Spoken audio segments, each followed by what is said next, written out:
So, in this actually I want you to learn about EEC and data fitting using EEC. Okay. So, here I would like you to first look at the figure on the right. You have a circuit R1 here can be considered as a solution resistance, C2 on the top can be considered as double layer capacitance. It is a Maxwell circuit for the Faradaic reaction with R2 here possibly representing polarization resistance and R3 C3 representing the Maxwell element. Okay. So, here I would like you to again generate a spectrum for a given frequency range, okay, log space frequencies for a set of values, reasonable values, 25 ohms for solution resistance, 20 microfarad for double layer capacitance, polarization resistance is 100 ohm, and then the Maxwell elements they have 40 ohm and 100 microfarad.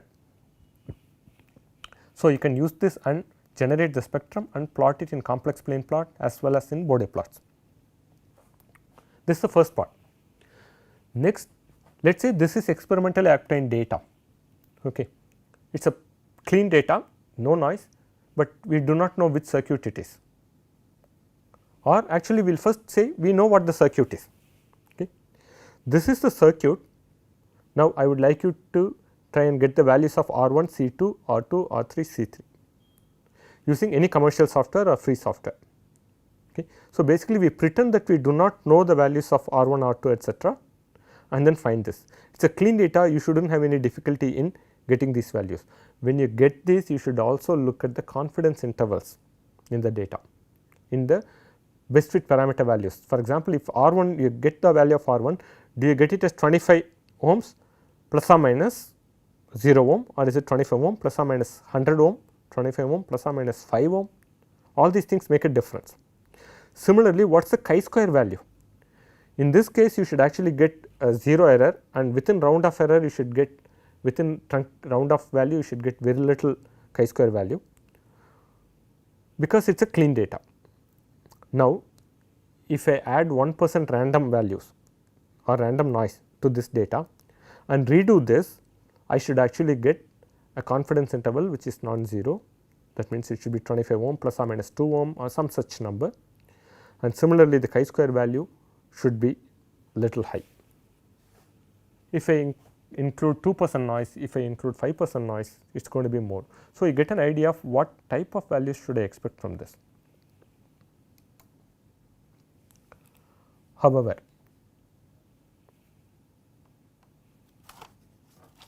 we will go back. Okay. If I use a circuit with one more Maxwell element, it will fit well. So, should I conclude that that circuit is a better circuit or that circuit is a good circuit? If I did not know that that circuit on the top is the appropriate circuit, and if I taken this circuit first and then fitted, what would I see? Will I see good confidence interval for all these, good meaning tight confidence interval for all these parameters, or will some of these parameters have a large confidence interval? So, that is something I would like you to check. Similarly, what is the value of chi-square? Chi-square can be low and still you might be overfitting. That is something I would like you to try. Then what happens if I use a simplest circuit? So, if I use a Randall circuit, it will fit poorly, that you can guess. What are the parameter values? What are the confidence intervals in the parameter values? That is something I would like you to check. Chi-square value will be poor, that means a large value, but that is also something I would like you to check. And if I use the correct circuit, I should get a perfect fit with very low chi-square value.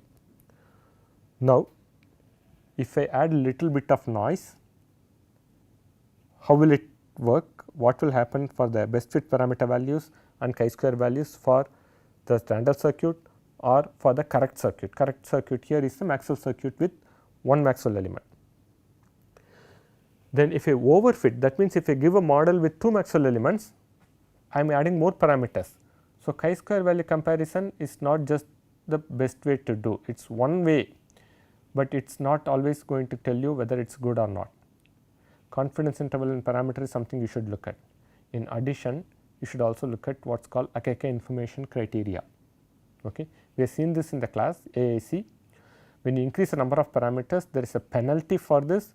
Although the chi-square value will decrease or the sum square error will decrease when you add more parameters, there is a penalty for adding more parameters, and you can use this to identify which circuit is the best circuit. Fourth one, I had given a circuit where the Faraday impedance is represented by one Maxwell element, and I asked you to fit it to different circuits, one circuit without the Maxwell element, another circuit with the actual Maxwell element, third circuit with an additional Maxwell element. This is one set of exercise. Then add little bit of noise and then do the same thing. Fit it to single, double, single meaning one Maxwell element, two Maxwell elements and 0 Maxwell element, which is basically the Reynolds circuit, and then compare the sum square error and archaic information criteria and then come to conclusion. I also asked you to calculate the confidence interval in the parameters. Usually we expect if the confidence interval is poor, that may not be the best representation. Sometimes you do not have a choice, you will have to use the parameter with poor confidence interval. So, if you do it depending on the software, you can generate data with one Maxwell element and you can fit it to another circuit with two Maxwell elements, and it will fit and it can give you reasonable confidence interval. What it means is, imagine this part alone, I have written it as R3 C3, right. Let us call it as 100 ohm, 100 microfarad.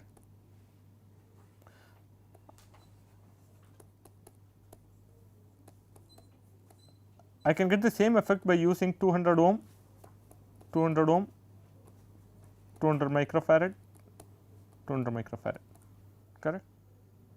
I could be wrong, I have to check, maybe this is 50 microfarad or 200 microfarad, we have to check it. But basically this can be split into two. If I give you one resistance 100 ohm, I can take it as 50 ohm plus 50 ohm or 20 ohms plus 80 ohms. If I ask it to fit a circuit like this,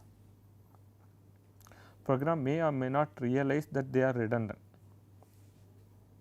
Depending on the algorithm used, it can split into this and it can probably go to some local minimum. It can fix a value here, fix a value here, fix meaning it will settle at some value, and it will optimize and get you values here, and they can be with moderate confidence interval. It is possible. Try with one element, if it does not work, try different initial values. If it does not work at all, you know, okay, I do need two elements, otherwise I can't handle it one element.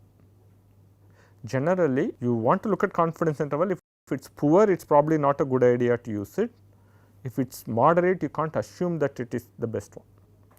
If you add noise, slight fluctuation, it will actually help you move away from the local minimum, and you will find actual experimental data will have some noise, that is there. You will find that it is possible to actually identify one pair of the elements will have poor confidence interval, one pair will have good confidence interval. So, one Maxwell element is actually a better circuit for that. Another thing is, because of the way the software uses its own constraints, sum square error, when I add more elements, I expect the sum square error to remain the same or it becomes less.